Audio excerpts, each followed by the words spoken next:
Hello boxing fans, Chris here from CNBoxing.co.uk. Yep, it's Friday, which can only mean one thing. It's time for another weekly news report. And this week we start with the biggest news in boxing. It looks like the Joshua Wilder fight could be closer than ever. With Wilder finally coming back with a counter offer of $50 million, which would be a 50-50 per split. Yeah, that's it. That is more than fair. The offer expired expired yesterday at midnight, but Eddie Hearn is still in New York negotiating with Wilder's team. In other news, Jerome Miller is still eager to have a fight with Anthony Joshua in the US if a deal cannot be reached to fight Wilder.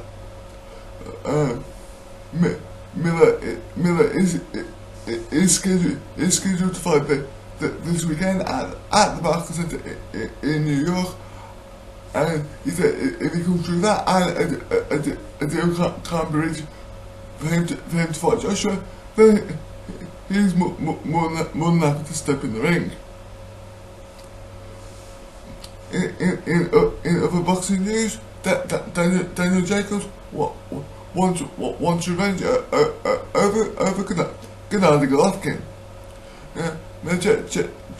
Jacobs fights this weekend, headlining the bill in New York at the Barclays Center, and of course I have done a fight night preview for this fight. I'll put the link in the description. But if he wins this fight, because it's a final eliminator, he would then become mandatory for Golovkin's WBA crown.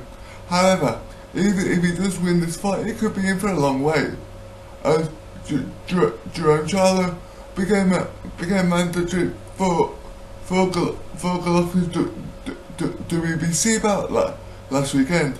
And if I'm right, it's normally the person who became mandatory first gets the first shot. So it wouldn't surprise me if the Charlo fight happens first, and then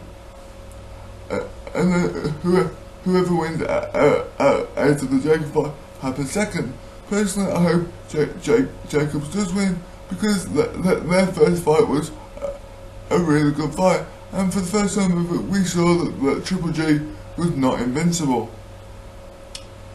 Okay, and of course it wouldn't be a weekly news report if I didn't mention Tyson Fury. Now we all know that he's coming back on the 9th of June. As yet, his opponent still hasn't been confirmed, but he says that he is perfectly willing to fight the winner of Hey Burger 2.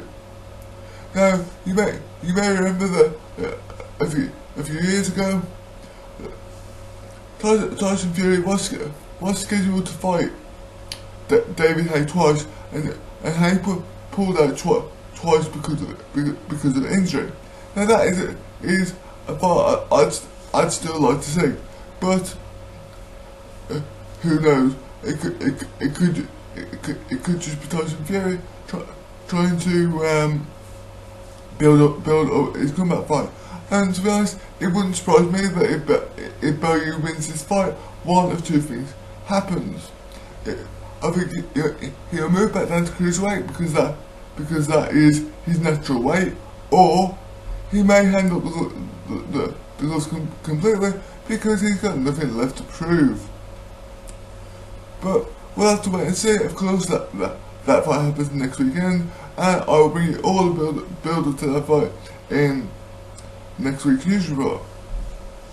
In other news, Liverpool and David Price, surprisingly, is looking at returning to the ring in July following the knockout defeat to his knockout defeat on the undercard of the Joshua Parker fight. Now, to be honest, I'm surprised he's even coming back. I'm not 100% sure where he's going to go from here. Maybe he's doing it for a couple of extra paydays, or maybe he can still achieve something in boxing. And yeah, I wish him luck, and I'll bring you more details on that as and when they get announced. Now, here's a bit of surprising news for you. Dillian White has been ordered to fight Luis Ortiz in a final eliminator for Wilder's WBC title. Now, this makes no sense. When he fought Lucius Brown, that was supposed to be a final eliminator. I think the WBC, for some bizarre reason, just want to get Wilder as champion. So it seems like they're making his mandatory as easy as possible. I could be wrong, but what more does Dillian White have to do to actually get a shot at the world title? I mean, I reported to you last week that in June he's going to be in a final eliminator for the IBF belt against Pulev.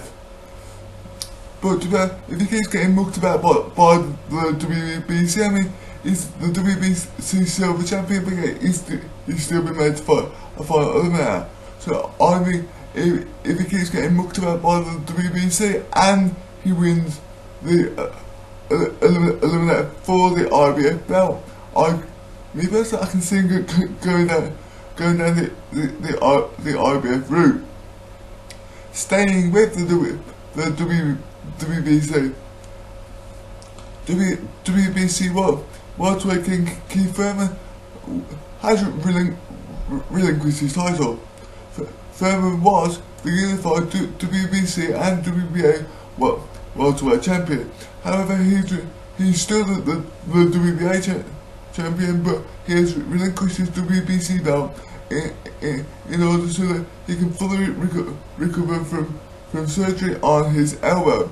This is an injury that he's had for some time, and now he feels that the time is right to get it fixed properly. But the only way he can do that is to relinquish the WBC title. I wish him well in his recovery, and I'm sure we'll see him back in the ring pretty soon. Okay. David Haye has admitted this week that he made an error in his comeback before the David Haye fight. He said that he underestimated how difficult it would be to come back after having 3.5 years out of the sport, and he thought the two warm-up fights before he took on Tony Bellew would be enough. He admits that was a mistake. I don't think it's a case of him overestimating himself. I think it was a case of him underestimating Tony Bellew, because let's face it, he really doesn't think that Bellew is an actual heavyweight, which he's not. But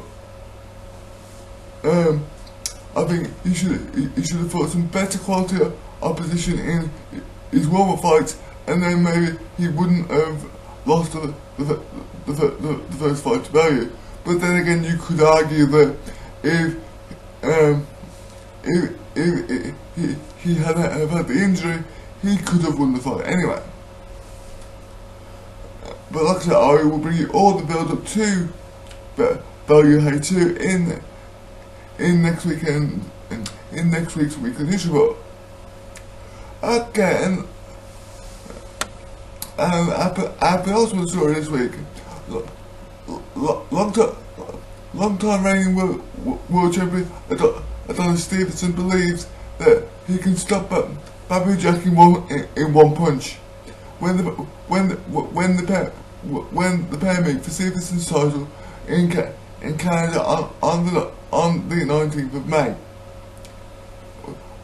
All the action for this fight will be live on Sky Sports, and nearer the time I will do a preview and review of the fight. I have to admit, he's probably got a point, because Babu Jack, okay, he's moved up in weight, but he's not a natural light heavyweight where Stevenson is. I mean, Babu Jack is definitely a middleweight. Okay, he's done pretty well to get into a title shot position, but I can't see him beating Stevenson. But it should be a good fight to watch. But you definitely have to make Stevenson the favourite for that one. Okay, finally this week, don't forget that there is a big bill from the Big Apple this week. Sorry about that, I was trapped by my own sentence structure, but there we go. With, like I said,